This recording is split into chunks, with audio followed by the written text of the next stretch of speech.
a reprendre la redacció del Pla Hidrològic de la Conca de l'Ebre i tenien un problema molt gros. Tenien un problema molt gros perquè dins del que seria la Conca de l'Ebre sí que s'ha fet un procés de participació molt important, però mai s'havia pogut discutir conjuntament plataforma en defensa de l'Ebre, mediambientalistes, regants, ajuntaments, comunitats autònomes, hidroelèctriques, mai havia pogut discutir els números damunt de la taula. Llavors la directora, la Marta Morén, ens va dir que tenia la intenció d'ajuntar-nos i si nosaltres coneixíem alguna fórmula per a poder debatre això. I vam transmetre la fórmula que volíem i tal, no? Estava preocupada per la manifestació.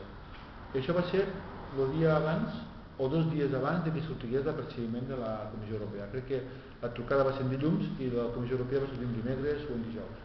Per tant, vol dir que la manifestació a efectes de Plataforma de Defensa de l'Ebre estem tremendament contents i orgullosos de com se va realitzar, de la gent que vam anar, però sobretot que realment esta vegada creiem que hem aconseguit objectius immediats. No? I com vaig dir, no és el final, esta vegada ho hem fet al revés, ho vaig dir allà, ho repeteixo, ho remarco, i això ha sigut el tret de sortida o l'avís de sortida de la lluita europea per la implantació a l'estat espanyol de la Directiva Marc d'Aigües, però sobretot per a dotar el cabal mediambiental necessari per al manteniment del delta al tram final del riu. La plataforma, tot i que anirem en ONGs a nivell estatal i anirem en ONGs a nivell europeu, ens centrarem única i exclusivament en el delta i el tram final del riu, que és el nostre objectiu.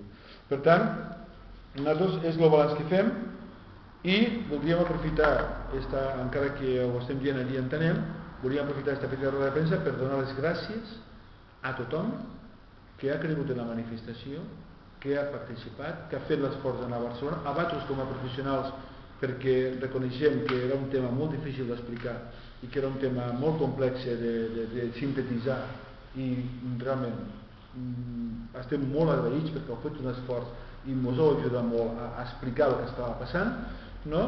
I per tant, bueno, que això és la Plataforma en Defensa de l'Ebre, que uns per un costat, altres per l'altre, anem juntant granets d'arena, en aquest cas gotetes d'aigua,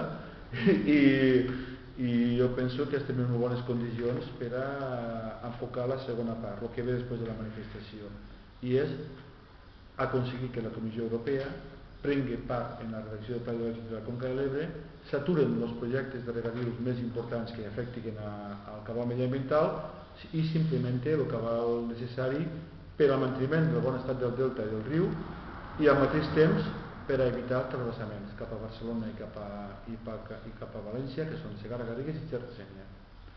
Només dir una cosa, ningú qüestiona ja que el Xerta-Sénia va a València i ningú qüestiona ja que el Segarra-Garrigues va a Barcelona. Ja ningú s'atreveix a dir el contrari, perquè saben perfectament que l'any que ve quedaran com a mentirosos.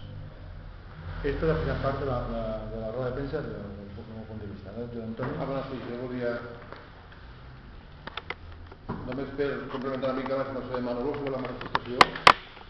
Era un repte per a nosaltres perquè era la gran, o era la mobilització, la primera que es feia en format gran des de l'any 2003 que la canvia el govern català i 2004 que es va derogar el PHM. Era un repte perquè la veritat havíem fet sempre mobilitzacions a petita escala a nivell d'activistes, mai no havíem plantejat una gran, exceptuant la del maig de 2008 de resposta per la sequera, no? Però per temes més generals no havíem plantejat mai cap mobilització d'aquest tipus. I l'anàlisi que ha fet Manolo és molt correcte.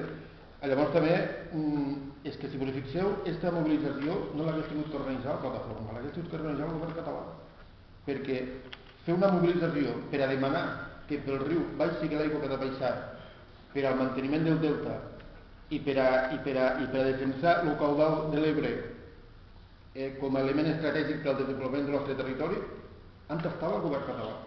Hagués tingut que abanderar ell la mobilització. El govern del tripartit, el govern antitransvasista, el que va donar la plataforma a la Creu de Sant Jordi, el que va col·laborar en la plaça dels Nusos. On estava aquest govern? Realment creiem que això demostra que per una part aquest govern no està fent la feina que tindria que fer o que es va comprometre a fer, i per altra part que la gent se n'està donant compte. I vam veure molta gent que des de l'any 2002-2003 no els veien per a res, inclús se pensaven quan te trobaven dient, escolta, que això no estava acabat. En canvi els veus allí manifestant-se cridant eufòrics perquè veuen realment que això no està fet ni està acabat. Vull dir que aquesta manifestació creiem que hi ha hagut un abans i hi haurà un després, perquè s'han après moltes coses. Últimament, nosaltres no pensàvem que ho sabíem tot, però és que l'Amposta la sequera vam dependre molt, els instruments vam dependre molt, i això m'ho dona forces a continuar treballant. I si voldria continuar el tema d'Europa. A Europa? Sí? A veure, què ha passat en el tema de Brussel·les? A veure, això que ha vingut, nosaltres ja ho sabíem. I n'hi vindran 2 o 3 més. Ja ho sabíem. Són denúncies fetes per les ONGs. Existeix ja un lobby en el qual està la plataforma que treballa a nivell de Brussel·les. Aquest lobby està treballant a nivell tècnic i sustentat per grans organitzacions mediambientals en milions de clients. Aquest lobby, aquest estiu l'emplearem a l'aspecte polític. A setembre i octubre esperem ja tindre construït la segona part del lobby, que seria el lobby polític europeu, en la qual la base fonamental que nosaltres intentem que sigui la mateixa que ens va donar suport al 2003 i va fonamentat també en eurodiputats estrangers, d'alguna manera, eurodiputats que no tinguin una regió directa en l'estat espanyol, per una raó molt senzilla, perquè entenem que el problema de l'Ebre ha de ser un problema internacional, no ha de ser un problema local, com volen alguns, ni regional, com vol el Ministeri, ni un problema entre PPs, PSOEs i res més. Té que ser un problema global. Llavors, què ha passat? D'una de les denúncies que es va fer des de les ONGs van advertir fa un any de que l'estat espanyol no estava complint els terminis del pla hidrològic, de redacció dels plans hidrològics de les conques dels rius espanyols. Llavors hi ha uns calendaris marcats per Europa. Aquests calendaris se van presentar, nosaltres ho tenim des del 2006, i són uns calendaris que acaben el 2015.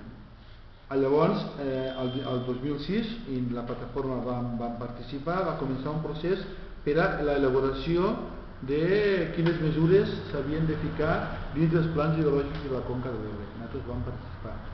Al desembre del 2007 se va discutir l'esquema provisional de los temas importantes de la cuenca, que és un document. Tot això són documents que demana la Comissió Europea per a poder fer els plans hidrològics. La plataforma va participar i dins de l'esquema de temes importants que tinc aquí, la plataforma va proposar tot era sobre regadius, canals i sobre cabal mediambiental. El 2008, al desembre del 2008, s'havia de presentar l'avantprojecte de pla hidrològic de la Conca de l'Ebre. El 2008, el que es va presentar al novembre, va ser el plan hidrológico del eje del río Ebro desde el río Martín hasta su desembocadura, es todo lo que marca este mapa de color lila. Y vull resaltar, ho dic perquè això és important per aquí després, que en el tema que nos importava és, ¿hay alguna nueva propuesta de caudales ecológicos? Se sortien 4. Entre elles estava la proposta de la Comissió per la Sostenibilitat. I en lo que sortia el tema d'usos, en el tema de regadius, no sortia res, en blanc. Això va ser el 2008. Això és un document de discussió interna en el qual la plataforma ha participat i, si vos donem compte, estava firmat per el govern central, el govern d'Aragó, i el govern de la Generalitat va participar però va demanar que no es fiqués, que ho fica, el seu logo. Però era tripartit, o trigovernant, no? Això va ser el 2008. Tot l'any 2008 i començament de 2009 vam estar discutint aquest document i en aquest document, d'alguna manera, a lo que seria a final de 2009 va sortir aquest altre document que és el que la plataforma ens va alertar, és conseqüència d'este. Vol dir que el pla hidrològic s'ha estat elaborant. Aquest document va sortir l'any 2009, quan el 2009 se tenia que haver aprovat. Vol dir que ja porta un any de retras. Llavors, quina diferència hi ha entre aquest document i aquest altre? N'hi ha 3. Una és que ja no són 3 governs